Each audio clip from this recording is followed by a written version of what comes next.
And now the details. Tanzania's Samia Suluhu Hassan sworn in as new president of Tanzania. Details with Oyeyemi Ajayi. Tanzania's Vice President Samia Suluhu Hassan has been sworn in as the country's president on Friday, becoming the first female head of state in the East African country following the death of John Magufuli.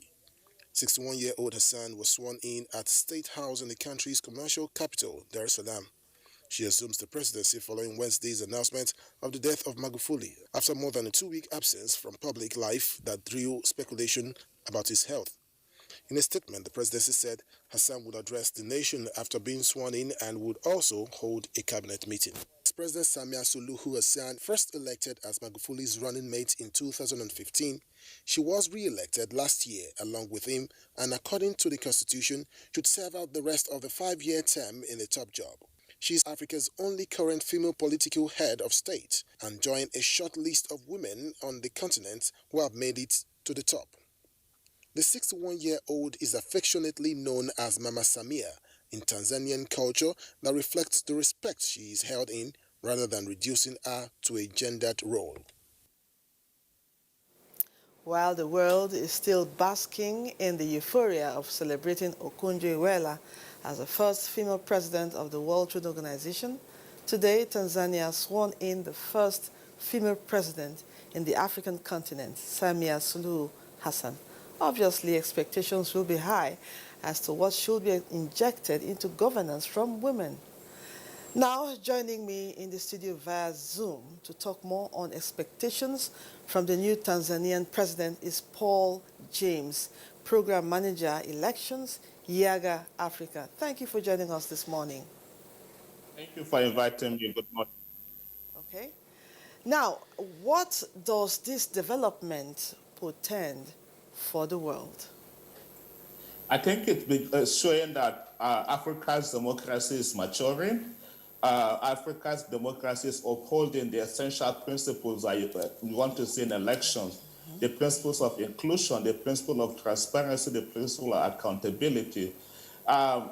She is there by chance, yes, but then it also goes to show that even the issues, people are beginning to take the issues about women inclusion very serious, and even on their part, women are beginning to take charge and bringing themselves forward in positions of leadership. She doesn't just emerge the president of Tanzania overnight. This is sheer hard work, sheer commitment, sheer dedication, something she has been passionate about. She has been around the corridors of power since 2010 when she was in the parliament and then had contested in the election twice with the president. So it also shows her grit and her determination to remain there. People that have worked with her in close quarters have praised her work ethic, her professionalism, her dedication, and her determination to see that she succeeds in that role. So I am hoping that her emergence will be a template for other African countries to begin to see the value that women bring. And it is also I'm very excited, very happy that this is happening also in the Women's Month, the month of March. Just a few days we celebrated the World Day for Women. And it goes to show that a day is not even enough, that the women deserve even a month to celebrate them. So with this kind of positive news that is coming, I am hopeful that this will permeate across Africa, and other African leaders will also begin to see the need to bring women on. Not necessarily just as bringing them as running mates, but even a deliberate attempt to begin to see that we have women on the ticket as presidents of their country. Yes, Paul, you said she came in by chance. Now, do you think the African continent has come to an age where women can win via elections? This is not the first time that this is happening. Liberia has done that twice with Ellen Johnson. Ethiopia, though that is appointed by parliament, but even in Mauritius, it has happened in the past. Yes, we have come of age that this is going to happen. Mauritius did that twice. Twice we had women as presidents in Mauritius. Well, it is sad that if you go back through the history from 1993 till date, we've only had like 10 female presidents across the continent. About 5 of them have been in acting capacity. So I think it is time that political parties especially begin to take that deliberate steps to give women that chance, since that is the only platform under which women can emerge as candidates. Women have demonstrated their capacity. We have seen the lives of Okonjo Iweala that everybody is celebrating. Think about most of the big organizations across the world that are now ruled by women, that are now led by women. Even across the world, we have seen what women leaders have done. Even with the fight against coronavirus pandemic, we have seen where you have women as president and how they have been able to manage the crisis of the pandemic. I'm even hoping to see that with what is happening in Tanzania and the way her predecessor had approached the coronavirus, that she's going to take a different stand against it and begin to show her determination to see how we can also nip that in the bud. Quite obvious that you're an advocate for women in politics. Now, what advice do you have for women? Of course, I think they should see this as, for me, this should spur them, this should challenge women, this should be a motivation for them that if Soluhu can get the chance, they too can get the chance. They need to bring themselves up, and also not just bringing themselves up, people need to also give women that platform for women to thrive. Thank you very much, Paul James, Project Manager, Elections Yaga. Thank you for joining us. Thank you. I appreciate Now away from the foreign scene, an $890 million Global Fund grant for Nigeria has been launched by President Muhammadu Buhari. The grants are to be utilized over the next 3 years in supporting the fight against HIV, AIDS, tuberculosis, and malaria, as well as building resilient and sustainable systems for health in the country. State House correspondent Adamu Sambu has details. Apart from providing impetus for progress in the fight against HIV, tuberculosis and malaria, the Global Fund grants will also mitigate the impact of COVID-19 on Nigeria's health system and programs. So today is a banner day in the fight against HIV, TB, and malaria, thanks to the Global Fund's continued commitment to Nigeria. I'd like to assure Your Excellency that the Global Fund will continue to support Nigeria in responding to the pandemic and to the impact on the other diseases and the health system as a whole. In addition to the grants mentioned above, the Global Fund, of their own free will, joined the League of Donors to support Nigeria's response to COVID-19 by donating diagnostic, case management, and infection prevention and control commodities worth $51 million United States dollars. President Muhammadu Buhari expressed Nigeria's appreciation to the Global Fund for its strong partnership with the country in the fight against epidemics, thereby contributing to saving lives, especially of women and children. This generous funding will complement our investments in the health sector, help curb new infections, and reduce HIV/AIDS, tuberculosis, and malaria-related morbidity and mortality. It is my wish that in the next 3 years, these 3 diseases are taken much further down the path of elimination. The thrust of his administration in the health sector, he emphasized, is to ensure that investments get a health system strengthening focus as the most efficient way to utilize available resources and position Nigeria on the path to sustainable health programs. We are on track to fulfill our co-financing commitments to the Global Fund for this new funding cycle and meeting our other commitments as and when due. Let me also emphasize here that this administration has zero tolerance for corruption and inefficient use of resources.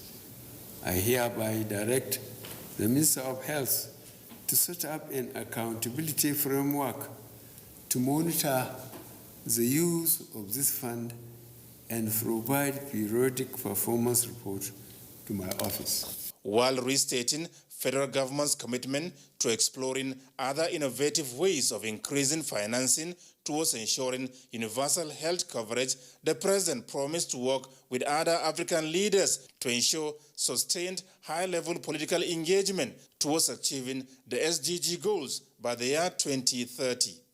From the State House, Adamu Sambo, NTA News. Adamu Sambo still has the next report. President Muhammadu Buhari says as long as Libya remains unstable, illegal arms and ammunition will continue to flow in the Sahel region of the African continent. The president stated this while receiving in farewell audience the outgoing special representative of the United Nations Secretary General and head of the United Nations Office for West Africa and the Sahel, Mohamed Ibn Chambers. Mohamed has more. President Muhammadu Buhari described as worrisome that armed guards recruited from different countries during the 42-year reign of Muammar Gaddafi escaped with their arms when the Libyan leader was killed. The guards, he said, did not learn any other skill than to shoot and kill. As he puts it, they are now a problem all over the Sahel countries. The president said, despite the closure of Nigeria's borders for more than a year, arms and ammunition continued to flow illegally, saying, however, that the country will eventually overcome this and other challenges of development. He described Ibn Chambers, who spent many years in the country in different capacities, as more of a Nigerian than anything else and wished him well in his future endeavors. The outgoing UN Special Representative Mohamed Ibn Chambers thanked President Buhari for the tremendous support extended to him during his tour of duty and expressed the belief that Nigeria would continue to play a leadership role on the continent. The country, he said, is already playing a yeoman's role in tackling terrorism and violent extremism in the Sahel and the Lake Chad Basin area. From the State House, Adamu Sambu, NTA News. With the nation's excess crude account balance standing at $72.412 billion and the stabilization account balance standing at about $25 billion as at March the 16th, members of the National Economic Council is giving consideration to the establishment of a National Monitoring and Evaluation Policy Council to reduce wastes and leakages in spending in both federal and states' public sector. Also, the National Center for Disease Control says the ongoing vaccination of Nigerians will continue unless there is contrary report from the World Health Organization. State House correspondent Jide Onifade reports on these and other deliberations at the Council's meeting this Thursday. The expected benefits of the National Monitoring and Evaluation include reducing waste and leakages in the public sector, improving the quality of the public spending. Governor Abdullahi Sule of Nasarawa State speaking on some benefits of the monitoring and evaluation policy, on which the National Economic Council receives a memorandum for consideration from Minister of Finance Zainab Ahmed. Also to provide independent objective assessment of the merit of public policy strategies, program as well as projects, and providing a source of reliable, meaningful information for the citizens in order to assess government policy. On the journey so far on broadband penetration in Nigeria, especially since the beginning of this administration, Communications and Digital Economy Minister Issa Pantami says the sector has done tremendously. Any benefits beyond the tax to be collected if the broadband penetration is good in our state or in our locality. So the council agreed to the resolutions, and His Excellency the Vice President intervened and also pleaded with the governors to ensure compliance in their various states. During the meeting, Vice President Yemi Osinbajo, who presided over the meeting, launched a report on the ease of doing business in states. Jumoke Oduwale, the special advisor to the president on ease of doing business, gives us insight into this. The objective of the report is to provide a status report of the current attractiveness of states' business climates. So some of the key opportunities for change that were identified have been collated and we're going to work with state governments starting from April to create bespoke implementation roadmaps that will be implemented immediately. There was also a presentation on the vaccination exercise going on in the country, and Senior Special Assistant to the President on Media and Publicity, Laulu Akonde, gives us details of this. According to the NPDHC, all states of the Federation have received their vaccines, except Kogi State. And then we have reports that the vaccination application has been launched in most of the states. And also there's a plan to have the ICPC co-opted into the vaccine accountability to ensure that things are done properly and transparently. The State House, Jide Onifade, NTA News. Thanks, Jide. Needed strategies to tackle insecurity dominated discussions at the first quarter regular meeting of secretaries to the state governments. Details when we return. Don't go away.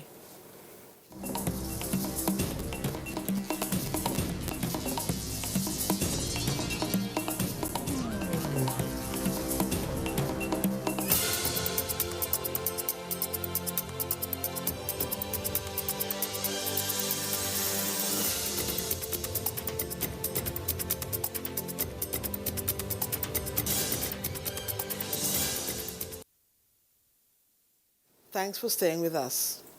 Vice President Yemi Osinbajo this Thursday declared open a two-day retreat of the National Council on Privatization. The retreat will, among other things, deliberate the proposed amendment of the Public Enterprises Privatization and Commercialization Act 1999. As the Vice President notes, the only way to effectively address the massive infrastructural deficit that the country faces is by public-private partnership. I doubt whether there is anyone left who needs to be convinced that the only way to effectively address the massive infrastructural deficits that our country faces is by PPP arrangements, as public-private sector arrangements, in one form or the other. According to the Nigerian Integrated Infrastructure Master Plan, the NIMP, and the Economic Recovery and Growth Plan, that's the ERGP 2017 to 2020, Nigeria will require at least $2.3 trillion over the next 30 years to bridge this yawning gap. But a review of budgetary allocations for capital expenditure, even over a decade, in the past decade, will show that government resources are completely insufficient for this purpose. While government can take either commercial or concessionary loans for infrastructure development, this is an additional burden for a usually considerably leveraged balance sheet. As Vice President Osinbajo observed, there is a large pool of investable funds from both local and international investors for the development and maintenance of infrastructure, which are only accessible where there is a business case to be made for developing public infrastructure. State governors and the Conference of Speakers continue their dialogue on the best way to resolve the lingering issues surrounding the implementation of the Executive Order 10, which has to do with financial autonomy for the legislature and the judiciary at state level. Representatives of both sides jointly had a meeting with Chief of Staff to the President, Professor Ibrahim Gambari, last week, and hoping to conclude in the next meeting. The parties also met with the Chief of Staff to the President this Thursday and Chairman of the Governors Forum, Kayode Fayemi of Ekiti State, speaks on the outcome of the meeting. Very fruitful meeting. I think we're nearer solution than disagreement. And there are broad principles that we have all agreed on, but the details will be worked out as soon as possible. In principle, we are fully in support of autonomy of the legislature and the judiciary to whatever framework we put together would be on a state-by-state basis because fingers are not equal, as you know.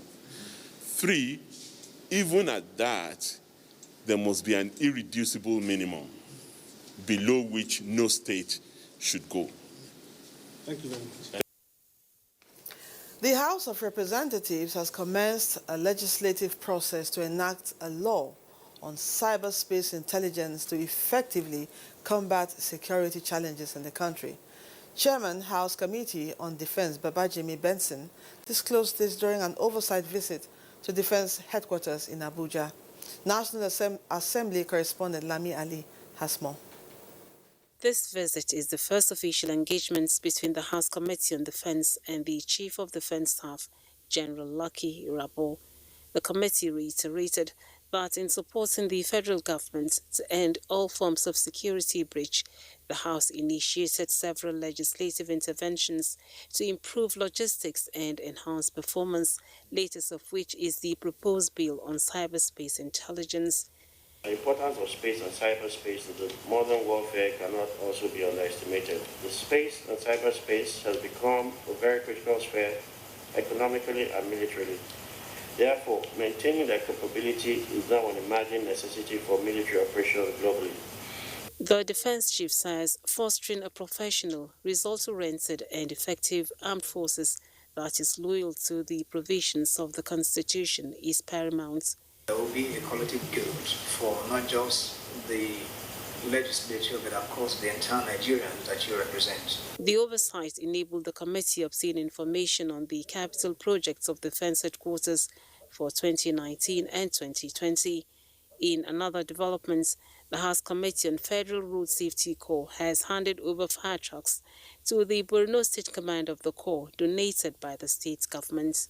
Lami Ali, NTA News. The needed strategies to tackle increased rate of banditry, kidnapping, and other forms of insecurity being experienced in parts of the country dominated discussions at the first quarter regular meeting of secretaries to the state governments. Kenneth Nanim reports that the meeting, which was held virtually, was presided by Secretary to the Federation, Boss Mustafa.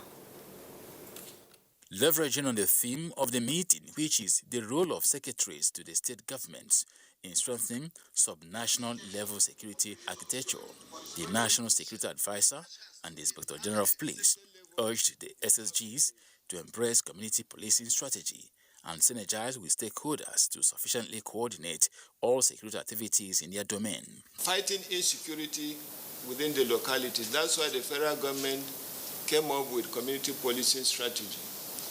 And this community policing strategy, as we're implementing it, we want the secretaries to the governments of each state to be fully involved in it because they are the ones to guide the government of the states on the implementations and the challenges that are associated with it. The initiative has commenced in most states and it includes, but not limited to, the regulation and mobilization of all informal policing outfits. Adequate intelligence gathering, deployment of ICT in national security, public enlightenment, and the need to strengthen traditional institutions were identified at the meeting as some of the areas requiring urgent attention at the state and community levels. Honestly, we must go back and recalibrate the entire political structure. If the wards and the local governments are not working for us, let's begin to think about other things that will work for us. The meeting also evaluated implementation of social investment programs at the state level and the need to secure the forests from criminal activities in order to harness inherent potentials. Kenneth Nanim, NTA News. FCT Minister of State Ramatu Tijani Aliu has declared that women want and deserve an equal future, free from stigma, violence, as well as equal rights and opportunities for all. The Minister of State was speaking at a World Press Conference as part of activities to commemorate the International Women's Day in Abuja. Ifeanyi Ezumba reports that numerous NGOs in the field of women graced the event. Women in leadership achieving an equal future in COVID-19 world. with a sub-theme, has choose to challenge. While appreciating the numerous NGOs in the field of women, FCT Minister of State Ramatu Tijani Aliu pointed out that when women lead, there will always be positive results. Women are yet to form the critical mass in the legislation, that is in the legislative arm. We are just about 1% now. So we are calling upon women to actually come out, to be bold enough to contest, to vie for positions. Permanent Secretary Olushade Adeshola said, the welfare of women has always been of paramount importance to the FCT administration. The issue of participation of women in the service it has become the norm. In FCT administration, it is also the situation. Acting Secretary, Social Development Secretariat, Kevin Ike, and others stressed that the essence of the program is to build a strong women fold in the FCT. What we do in Social Development Secretariat is total emancipation of women and children in the area of eliminating extreme poverty, employment generation, wealth creation, and value orientation. To hold on tenaciously to the victories that we are already seeing.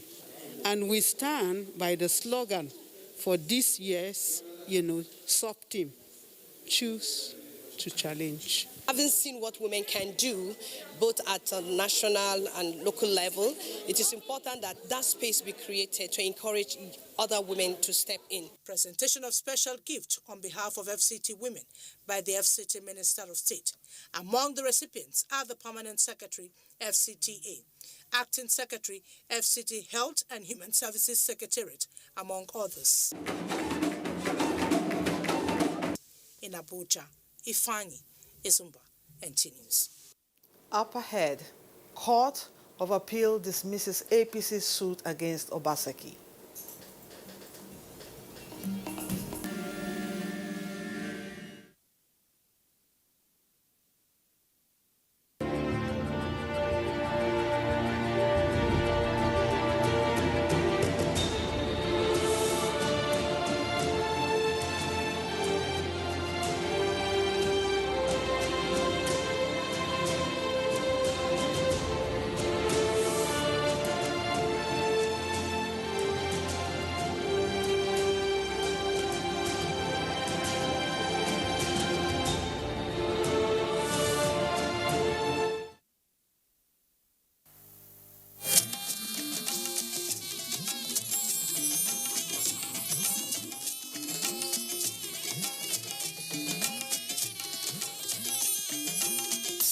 This is the network service of the NTA.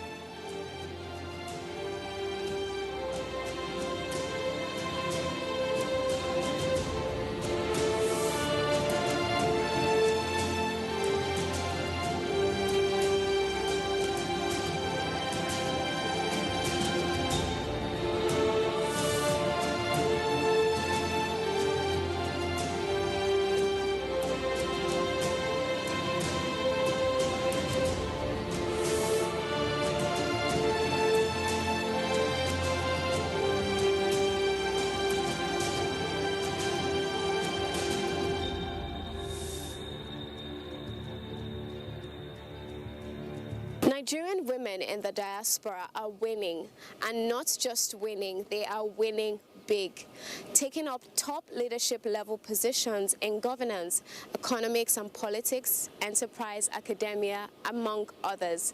This is why the Diaspora Show this week is celebrating Nigerian women at home and in the diaspora. We've got an exclusive interview with Honorable Abike Dabiri Arewa, aka Mama Diaspora, the Chairman CEO of the Nigerians in Diaspora Commission. We've also got an exclusive package of 5 Nigerian sisters who are all medical doctors. Also on the show are some outstanding Nigerian women in the diaspora making us proud. Please stay tuned to your favorite program, The Diaspora, and I am your host, Koinsola Adetumbi.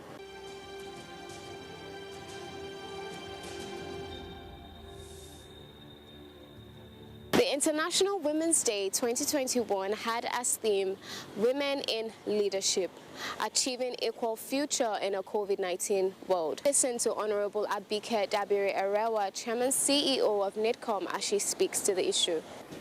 When we realize that when you give women that chance to take decisions, to be in leadership position, the society will be the better off for it. And I keep saying, when the men are shouting fire for fire, the women are there to say water for fire and quell a lot of issues. You know, a lot of women are fair but firm. So, and in terms of, you know, women in leadership, I keep telling women that nobody's going to step aside for you. Take people that are already in leadership positions and maybe elected or whatever. They're not just going to say, okay, women, come and take. You have to actually go for it. You have to plan, you have to decide, you have to be clear in what you want to do. Number one is to even, a lot of women will say, oh, they want this and that, but are you even working towards that, moving towards that? In politics, for instance, you need to start from the grassroots. You need to work with the people, mobilize, let them get to know you, and then have the confidence of the people. Like I went to my ward, I used to go, and for about 5 months, I was attending ward meetings before I even took a decision that I'll contest elections. You know, so we work 3 times harder, and we just have to. So, and then when you say women in leadership, how many women are you lifting up as a woman in any position? So if we say we want more women, it's fine.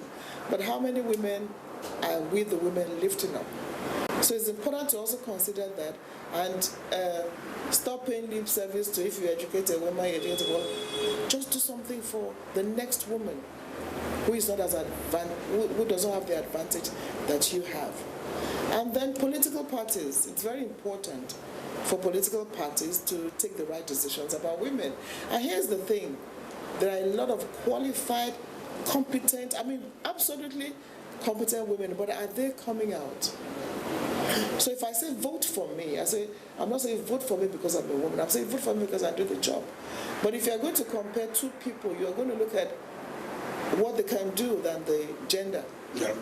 So it's important to encourage women, professional women that know they have the capacity, and we all know they have the capacity to get involved in the political system of Nigeria. I'm not saying everybody should contest elections, but you need to participate, get involved from wherever you stay, your area. Everybody has a word, so that your voices can be heard and you can be agents of change. If every political office holder knows that 1 vote can get you out of office, then you not take anybody for granted. So for women in leadership, I think it's getting tougher, and it's going to get tougher. So that means there's a lot more work for us to do as women, and political parties have a major role to play. They should stop paying lip service to, oh, women, and then just they take form, free form. You know, but also on the part of women, qualified, competent, women who have succeeded in various professions should come out. And I knew it was easy for me to get a political appointment. But having gone for a leadership program in Harvard University, it threw a challenge at me about leadership. And I just got up one of these days and went to my constituency and started asking questions. You know, this is my family residence, where's my ward? And they showed me my ward, and I started attending ward meetings. That's how I started. Before I now went to the leader of the party, Asiwaju Bola, and went to him and said, I want to contest elections. I took that decision on my own after consulting with family and friends on the next step to take. I didn't sit in my home saying, oh, maybe somebody will just call me and say, well, dare to venture, yes, dare to succeed. So we must have the courage. And so even if you lose, you're not a failure. You only lost once. You'll try again. And then you have to put in the hard work and then be realistic with your goals. Don't just wake up tomorrow and say, you've never had anything, but you want to take the #1 slot or something. Be realistic with your goals. And there are many places you can focus on. Local government, state assemblies, councillors, you know. So it's a two-way thing. The women themselves must come out, and I'm talking of really qualified and competent women. Right. There's no reason why the local government should not be the strongest arm of government when we do the right things in terms of the kind of structure we practice as a nation. And I believe that that structure has to be adjusted for government to be effective in Nigeria. Many thanks, Mama Diaspora, for your leadership. Gender inequality, violence against women, lack of decision-making in public life, and women empowerment are some of the issues on the front burner. Please take a listen. Women, as you have stated, have been functioning effectively across all sectors. We are the bedrock. We are the bedrock of the family. You know, women take on a lot of challenges, from looking after the home, ensuring stability for the children, supporting their husbands, but also being providers, also supporting the economy of the home as well as the country. As a diasporan, a Nigerian in diaspora, and a woman in particular, are you thinking home? Absolutely, and that's why I've put a lot of investment in Mobi Health, trying to give back to the continent. I schooled in Nigeria, and then I left over 15 years ago to practice in the UK and further my postgraduate training. But it's always been my desire to be able to give back to the country, to the continent, and that was why I founded Mobi Health, because I saw the opportunity that technology presents for us to change this poor narrative. So leaving for UK was necessary for me at the time, because I needed the environment to gain the skills that I needed to bring back home, and that was why I left. And I've been able to acquire these skills, and knowing the difference between what obtains in developed countries and the need and the gap here, I'm able to leverage my knowledge and skills to provide a solution that speaks to the African narrative, because you can't just cut and paste the Western solution and bring it back home, but you can. The knowledge of both sides gives you the ability to develop a solution, an innovative solution that can speak to the narrative here.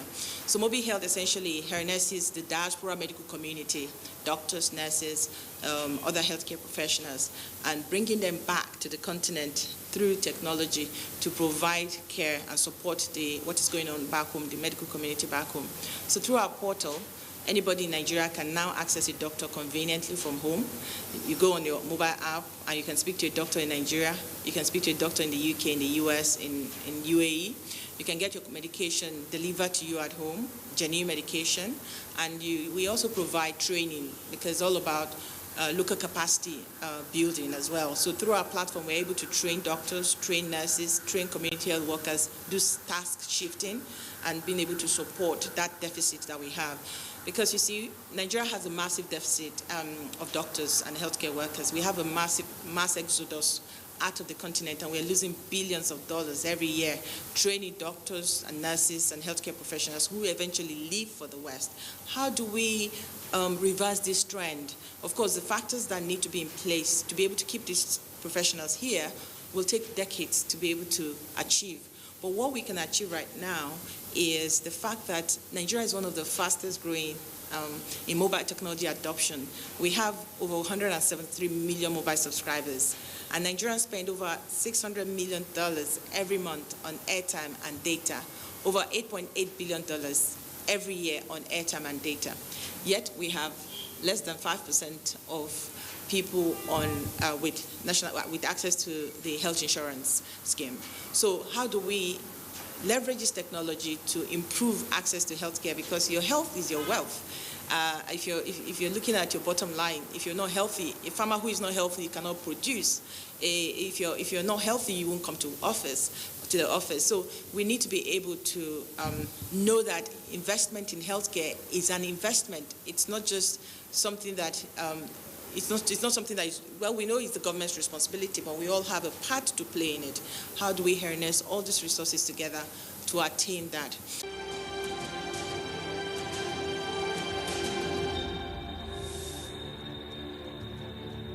As we celebrate women, it is important for us to take out time to reflect on the state of affairs of women around the world, it is true that things are not where they used to be, but things are not where they should be at the moment, because a lot of women around the world are still going through pay inequality, sexism. The maternal mortality rate is still very bad, especially in developing countries. And women are still, going through a lot of situations like domestic violence, and when there is war or any form of unrest or conflict, women suffer the most. A lot of governments have not actually put things in place to protect women and to create a safe environment for women to thrive, be it in their career or in different aspects of their lives.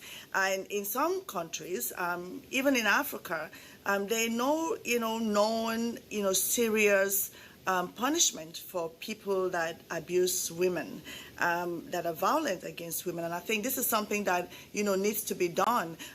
We have to actually move as women from just, influencing policies to becoming policy makers. And I think, we have been denied, a seat on many tables, but I think it's now time for us, instead of waiting for us to be called to sit on the tables, for us to demand to sit on the tables. Because I must say that the world is missing out on a lot from excluding women from certain fears.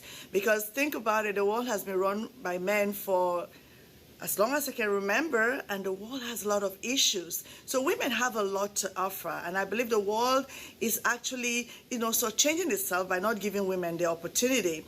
If just take a look at the coronavirus, for instance, the countries that have been run by women have handled the pandemic better. Countries like New Zealand, Denmark, Taiwan, Germany.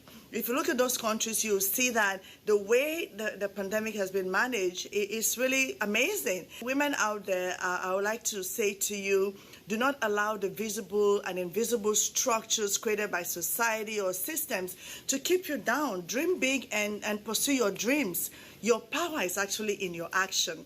And it's time for us to raise our hands so that we're counted. It's time for us to actually make sure that we're not invisible, that our voices are heard.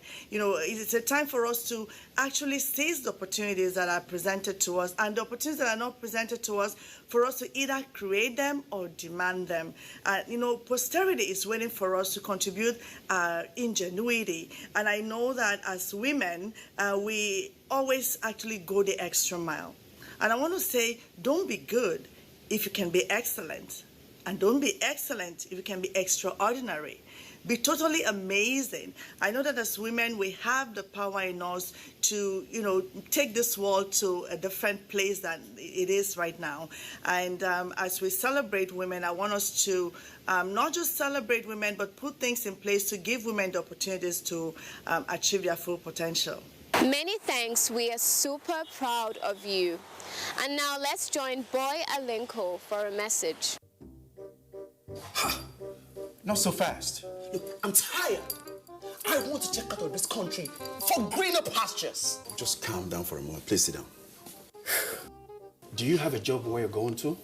No, but someone is arranging, Listen, Alinko. Checking out of this country without proper planning means one thing. Unimaginable begin. I've been in the diaspora, but legitimately doing great things at home and abroad. As I've been saying, without the proper footing abroad, the risk is not worth it.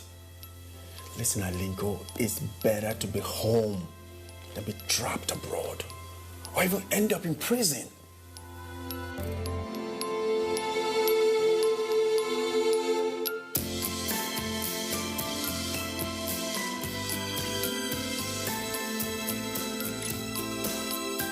Now let's celebrate the Aliyu sisters. 5 Nigerian sisters in the diaspora who are all medical doctors. They are from Okene in Kogi State and are practicing medicine in the United States. Salamat Aliyu, first female neurosurgeon in West Africa. Halima Aliyu, a plastic surgeon. Raliat Aliyu, an obstetrician. Khadija Aliyu, a family physician, and Medina Aliyu, a public health physician. Educate a woman and you educate a nation. We are super proud of you, sisters. I told you, Nigerian women in the diaspora are super winners. Check out this roll call. Dr. Ngozi Okonjo-Iweala. Dr. Ngozi Okonjo-Iweala is an economist and international development expert. Added to her intimidating but impressive portfolio is her current role as the Director General of the World Trade Organization, WTO.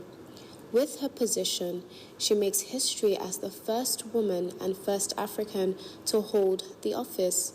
Okonjo-Iweala sits on the boards of Standard Chartered Bank, Twitter, Global Alliance for Vaccines and Immunization, and the African Risk Capacity. Also, Okonjo-Iweala has 25 years of her career at the World Bank. In Nigeria, she was the first female finance minister and the only female to occupy that position for 2 Nigerian presidents between 2003 and 2006 and 2011 to 2015. The United States President Joe Biden has appointed Nigerian-born Eno Titilayo Ebong as the acting director of the U.S. Trade and Development Agency, USTDA. She has served in different roles as General Counsel, Deputy Director, and Chief Operating Officer at USTDA between 2004 and 2019. She practiced law at the Boston office of Mintz, Levin, Cohn, Ferris, and Pompeo, PC. She also earned a Juris Doctor from the University of Michigan Law School, a Master of Arts in Communication from the Annenberg School for Communication at the University of Pennsylvania, and a Master of Arts in History from the University of Edinburgh, Scotland. Dr. Oluwatomilayo Daudu is a pediatric surgeon at Alberta Children's Hospital in Calgary. She was born in Nigeria and raised in Winnipeg. As a medical student, Daudu co-developed a project in Tanzania focused on adolescent gender and reproductive health.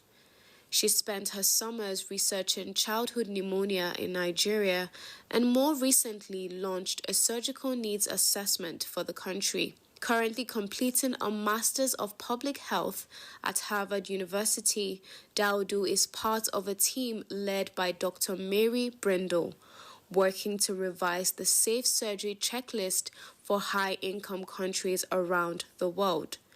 She's amassed a long list of peer-reviewed publications and awards on topics including colorectal surgery, pediatric trauma, and global health. You can agree with me that Nigerian women are trailblazers.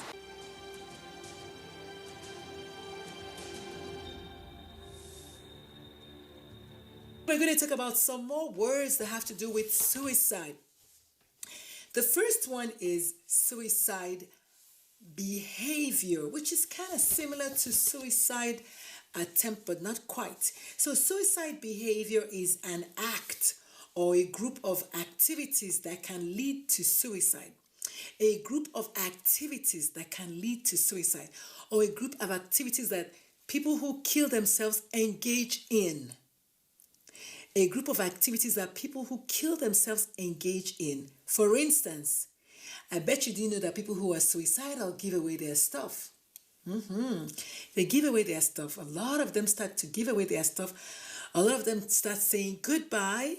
A lot of them start collecting or buying the means to kill themselves, like buying sniper or buying a gun, like getting some pills together, suicidal behavior, or simply even writing a suicide note. I picked the name of this show on purpose, writing a suicide note.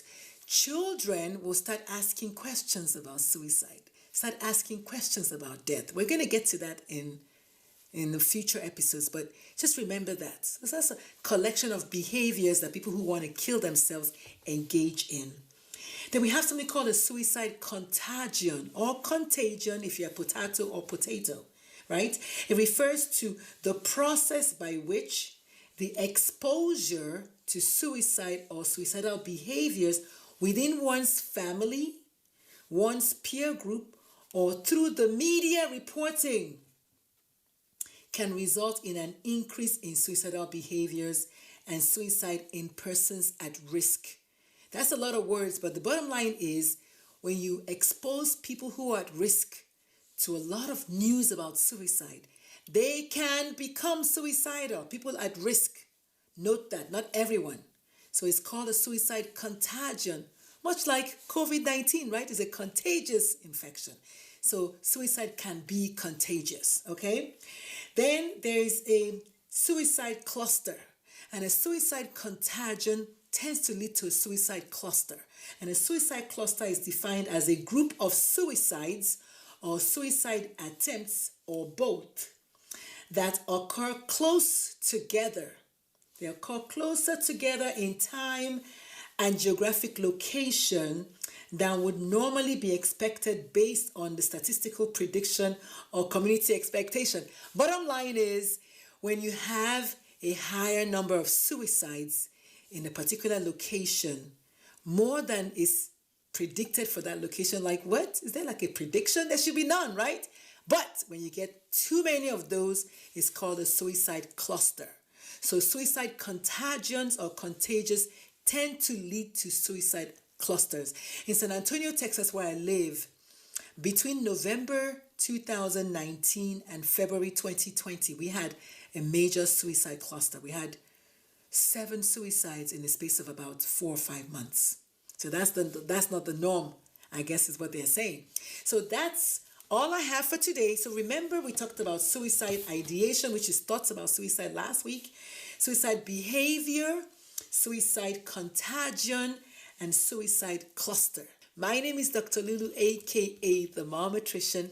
I'll see you next week. Bye. Thank you for staying all through the program. We hope it's been worth your while.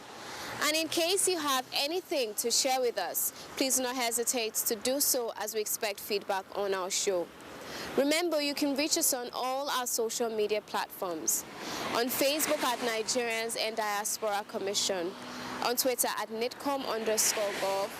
On our Instagram page at NITCOM_gov. On our YouTube page at NITCOM_gov. And on our website at www.nitcom.gov.ng. You can also join us on DSTV at NTA Network on Friday at 10:30 a.m., on NTA International on Tuesday at 6 a.m. and 10:05 p.m., on NTA News 24 on Friday at 2:30 p.m. and on Sunday at 10:30 a.m. You can also join us on WAP TV on Thursdays at 9 a.m. and on WTV on Wednesdays and Sundays at 8 a.m. You can also join us on Ben TV London at 4:30 p.m. on Saturday. I remain your host, Koinsola Adetumbi. See you next time.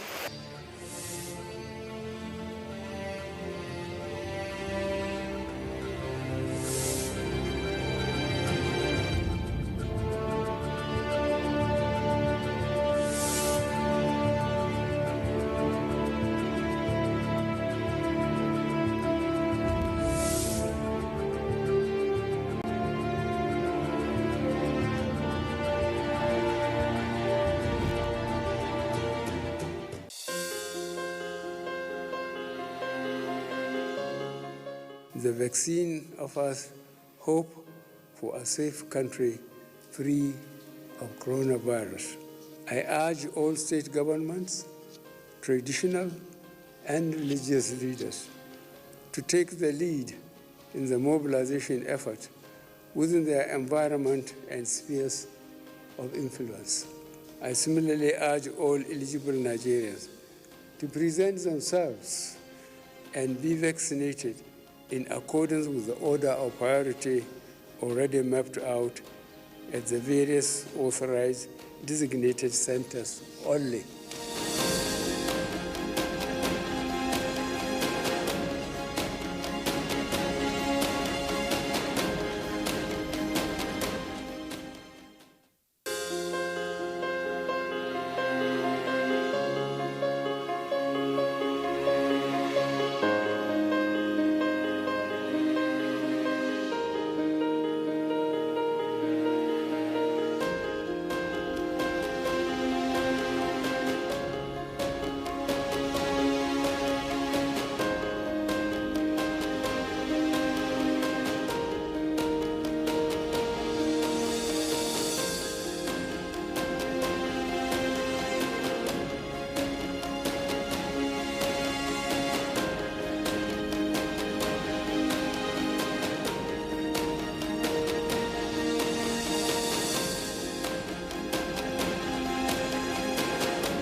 this vaccine is safe and it has been certified safe and usable by NAFTA.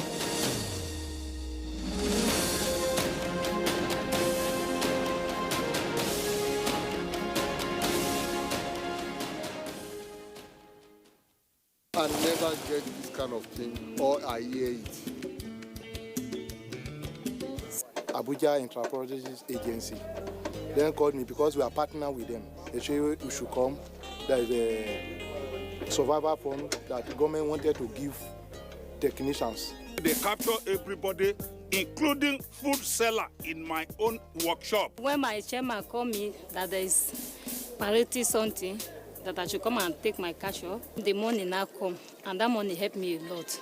As a widow, where there is no husband. So it's this thing that I used to help myself, and that money helped me and pay some of my children's school fees. You don't reach almost 40-something years back where I did for this Nigeria. I never get this kind of thing, or I hear it. It is only this government, President Muhammadu Buhari, likewise in Vice, that he recognized a mechanic.